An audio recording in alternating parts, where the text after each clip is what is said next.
अभी ठीक हमारे साथ जो है प्रिंसिपल हैं government girl senior secondary school की। तो अभी बात करना चाहेंगे कि जैसा कि दर्शकों को हमने अभी एक ग्राउंड लेवल से रिपोर्ट दिखाई है, एक छोटी क्लासेस के भी व्यू आप तक पहुंचाने का हमने प्रयास किया है। छोटे बच्चों के अंदर यहाँ सरकारी स्कूल में क्या टैलेंट है और उनके टीचर जो हैं उनको किस लेवल पे एक प्रमोट करते हैं, वो सारी बातें हमने एक कैमरे पर आप लोगों तक पहुँचाने का प्रयास किया है। अभी प्रधानाचार्य जी हैं, इनसे बात करेंगे। मैम नमस्कार। नमस्कार सर। मैम सबसे पहले तो अपना कोड नेम बताइए आप। मेरा नाम है आशु। आशु जी, आशु बग्गा। आशु बेसिकली बिलोंग अम्बाला से करती हैं? जी, मैं अम्बाला से तो बिलोंग। मैम कितने टाइम से आप यहाँ पे हैं? सर मैंने 13 जनवरी को यहाँ ज्वाइन किया था। जी जी। तो मैम यहाँ का जो हम मैनेजमेंट देख रहे हैं, हमें बहुत खुशी हुई यहाँ पर आकर के। और जैसा कि आज महिला एवं बाल विकास मंत्री माननीय श्रीमती कमलेश डांडा जी भी धनौरी में पहुंच रही है, क्योंकि आने वाली 23 तारीख का प्रोग्राम एक बहुत बड़ा प्रोग्राम है धनौरी में। और धनौरी एक पीक विलेज बना हुआ है, इस टाइम पीक पॉइंट है। तो ऐसे में जो माननीय मंत्री जी हैं वो भी आपको देख रही होंगी कि मेरे एरिया की जो प्रिंसिपल है वो किस लेवल से एक अपने स्कूल को मैनेज कर रही हैं। तो मैम किस तरीके की फैसिलिटी यहाँ बच्चों को मिल रही है? सर यहाँ पर हमने बच्चों को बहुत ज़्यादा फैसिलिटीज़ दी हुई हैं। जैसे लोगों का रुझान प्राइवेट स्कूल्स की तरफ ज़्यादा होता है कि वहाँ फैसिलिटीज़ हैं, बट आप एक बारी मेरे स्कूल का राउंड लेके देखिएगा। यहाँ पर इंफ्रास्ट्रक्चर बहुत बढ़िया है। मेरे स्टाफ ने इतनी मेहनत की है बच्चों के को हर फैसिलिटी देने के लिए। मिड डे मील आप चेक कर लीजिए, 6 to 8 का जो है अरेंजमेंट बहुत बढ़िया है। खाना बहुत अच्छा बनता है यहाँ पर, खिलाने का सिस्टम भी बहुत बढ़िया है। और टीचर्स इतने ज़्यादा टैलेंटेड हैं, वेल एजुकेटेड हैं कि बच्चों को हर लेवल पर सिर्फ पढ़ाई ही नहीं, हर फील्ड में उनको आगे बढ़ने के लिए प्रेरित भी करते हैं। तो मैम अभी आप देखिए कि प्राइवेट स्कूलों की तरफ जैसा कि आपने भी बात की है, प्राइवेट स्कूल और गवर्नमेंट स्कूल जो एक बीच में बहुत बड़ी लकीर खींच दी जाती है कि प्राइवेट स्कूल के बच्चे पढ़ करके ज़्यादा कोई टैलेंटेड या कोई आगे एग्जाम क्लियर कर पाते हैं। तो इस बारे में जो आपको देख रहे हैं, जिनके पेरेंट्स जो बच्चे सरकारी स्कूल में पढ़ते हैं, उनके भी माँ बाप आपको सुन रहे हैं, तो उनके लिए क्या कहना चाहेंगे? सर मैं आपको बता देती हूँ कि मेरे ही स्कूल की एक 12th की लड़की है, खुशी उसका नाम है जी। एनडीए का पेपर उसने क्लियर किया है। अरे वाह, एनडीए का जी। और अभी उसका सेकंड राउंड था, संडे को एग्जाम था उसका 16th को। हाँ जी। तो उसमें हम लोगों ने उसने क्योंकि टैब्स का जैसे था, टैब्स मिले हुए थे बच्चों को, तो उसने पढ़ने के लिए टैब मांगा था और मैंने उसको टैब की फैसिलिटी दी थी। तो लेट्स होप कि उसका वो भी क्लियर हो जाए। Very good. और बहुत सारे बच्चे हैं सर। बुनियाद जो प्रोग्राम सरकार के द्वारा चलाया गया है, और एक NSTC का भी हाँ जी NTSC का भी प्रोग्राम, जो सुपर 100 में भी बच्चे हमारे बहुत ज़्यादा सिलेक्ट हुए हैं सर। हाँ जी। और मैंने उनको सम्मानित भी किया था यहाँ, बच्चों को भी, इवन टीचर्स को भी, क्योंकि टीचर्स बहुत हेल्प करते हैं जी। तो ये जो एक गलत नोशन है कि प्राइवेट स्कूल्स में और गवर्नमेंट स्कूल्स में बच्चे, मतलब प्राइवेट वाले बहुत अच्छा कर लेते हैं, ऐसा बिल्कुल भी नहीं है। आप मेरी क्लासेस में आकर देख लीजिएगा, राउंड लगा के देख लीजिए, बच्चे इतने इंटेलिजेंट। गर्ल्स स्कूल है जो मेरा, मतलब गर्ल्स खुद आगे पढ़ने के लिए बहुत बहुत बहुत लालायित। Very good.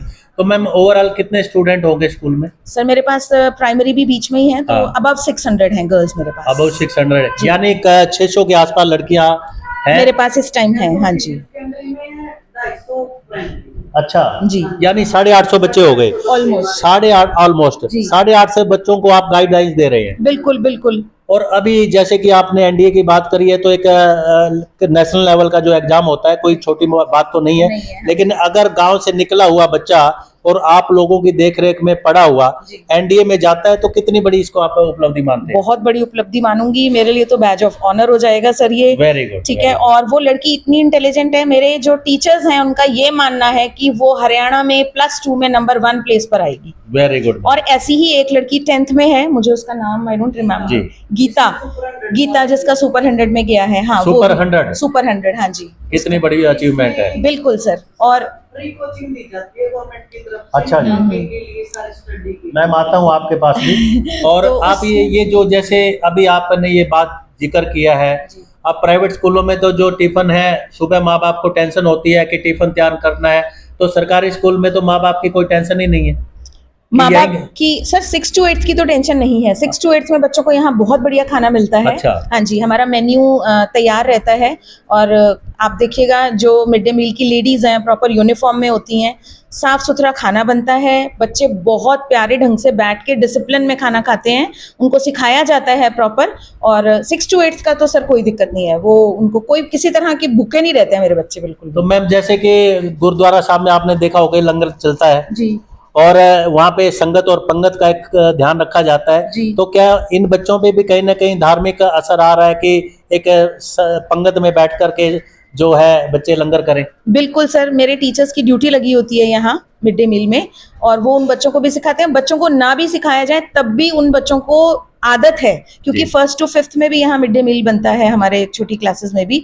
वहीं से ही बच्चे सीख के आते हैं ये Very चीज good. कि किस तरीके से बैठना है, कैसे खाना है, फिर अपनी प्लेट उठा के कैसे लेके जानी है, जैसे लंगर में खाया जाता है, गुरुद्वारे में खाया जाता है, बिल्कुल वैसे ही खाते हैं। तो क्या मैम बर्तन बच्चे खुद साफ करते हैं? जी नहीं, बिल्कुल नहीं अच्छा, यहाँ साफ नहीं करते? नहीं, यहाँ साफ नहीं करते, वो मिड डे मील की लेडीज ही करती है। जो जिनकी ड्यूटी लगी है बिल्कुल, वो बस साफ सिर्फ इतना है कि बच्चों को मैंने ये बोला है कि अगर आपका भोजन नीचे गिर जाए, खाने खत्म होने के बाद वो प्लेट में डाल दो, वो रखेंगे वहाँ, वही साफ करेंगे बच्चे। तो नहीं मैम साफ जो माँ बाप आपको देख रहे हैं, बच्चों के जो माँ बाप हैं जो सरकारी स्कूल में चाहे प्राइवेट स्कूल के, जी तो उनके लिए क्या संदेश देना चाहेंगे, क्योंकि अभी नए एडमिशन हो रहे हैं? सर, मैं तो बोलूंगी कि मैक्सिमम गवर्नमेंट स्कूल्स में एडमिशन्स कराओ, एक बारी करवा के देखिएगा, एक एक्सपीरियंस करके देखिएगा कि यहाँ पर जो फैसिलिटीज प्राइवेट स्कूल्स में है, हमारी जो हरियाणा सरकार है बहुत बहुत कोशिश कर रही है, नई बिल्डिंग्स बन रही हैं यहाँ और वेल क्वालिफाइड स्टाफ है सर। सबसे बड़ी बात तो ये है कि बच्चों का रुझान जो है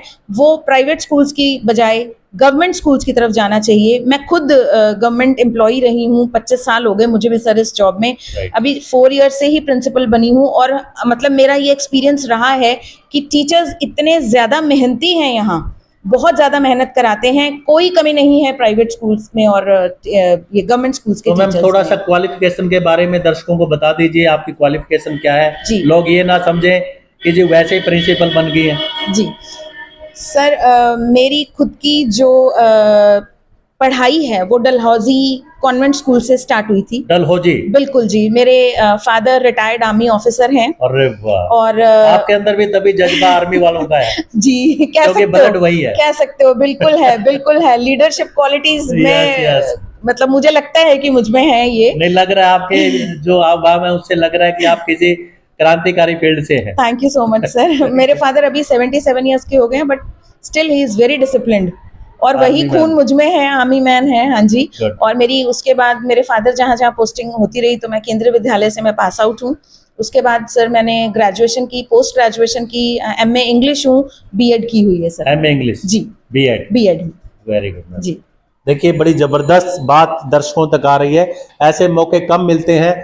आप लोग शायद घर बैठ के यही सोच रहे होंगे कि यार प्रिंसिपल है, एक आम रूटीन में ले लिया जाता है कि यार कोई नहीं प्रिंसिपल है, लेकिन इनके पीछे कितनी एक मेहनत होती है, अपने आप को एक फील्ड लेवल पे जाके प्रमोट करना होता है और कितनी बड़ी एक एग्जाम्स क्लियर करके तब जाके इस कुर्सी पर बैठा जाता है, वैसे नहीं बैठा जाता।